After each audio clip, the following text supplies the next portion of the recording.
Mungu amempenda Rais Samia, Daktari Samia Suluhu Hassan.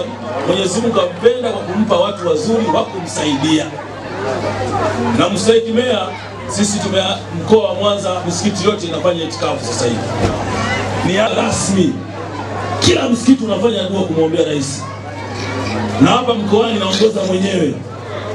Tumeamua kukaa hapa siku 10. Mashehe zangu wa wilaya wako kazini, tunamwombea rais. Sasa tunaamini yule rais akikaa sawa na mambo yote yatakaa sawa. Lakini tuna sababu nyingi za kumwombea. Moja ya sababu ni mema aliyokwisha yafanya kwenye nchi hii. Amechukua nchi ya ghafla, hakupanga. Mungu analeta kadari yake, anaambiwa ndio rais. Culture ya Tanzania na maeneo yetu hatukuzoea viongozi wanawake. Watu wakasema mwanamke. Haya mwanamke. Matokeo yake yamefanya makubwa kuliko hata wanaume.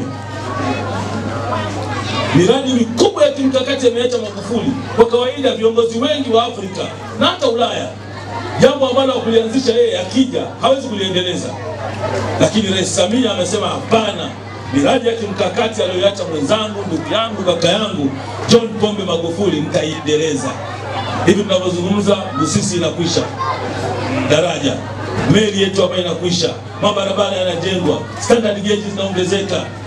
Unaona kabisa ni rais ambaye amethubutu. Kwa tuna wajibu wa kumwombea. Lakini tunaomba sana kwa sababu ya uchaguzi. Huu mwaka wa uchaguzi. Tunaomba Mwenyezi Mungu ajalie nchi yetu ipite kwenye uchaguzi kwa amani.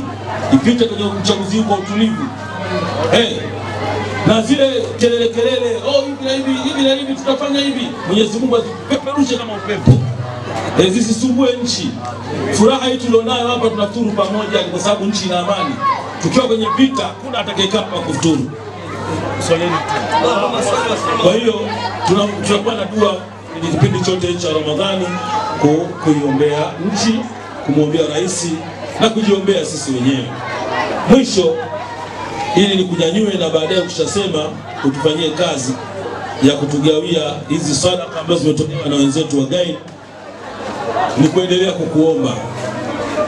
Tunaendelea kuomba kama jamii ya Kiislamu, lakini sio jamii ya Kiislamu tu, jamii ya Kitanzania. Jiji la Mwanza limetulia, baadhi ya haki za watu zinapatikana, hakuna kelele. Tufikishie salamu kwa mkurugenzi wako, anakwenda vizuri. Wewe mwenyewe kama mstahiki meya unakwenda vizuri. Tunawaombeni endeleeni na mwendo huo, wasaidieni watu, nyinyi mmewekwa na watu, kwa hiyo nyinyi ni watumishi wa watu. Iko kanuni kwenye Uislamu inasema sayyidu qaum khadimuhum. Sayyidu qaum khadimuhum. Yule mtukufu wa watu ndio mtumishi wao. Yule mtukufu wa watu, kama vile wewe ndio mtukufu wetu. Wewe ndio raia namba 1 hapo kwenye jiji la Mwanza, lakini wewe mtumishi wetu. Ndio maana umekuja, tumekuita, umekuja, tumekusumbua, tunakuomba radhi. Lakini hata hivyo wewe mwenyewe mtu unajitambua. Ulipotokea hapa nimekupotea, nikasema huyu shehe gani? Natokea markaz gani? Sababu kanzu na kofia umezimechisha na nini, sio gani amekupamba.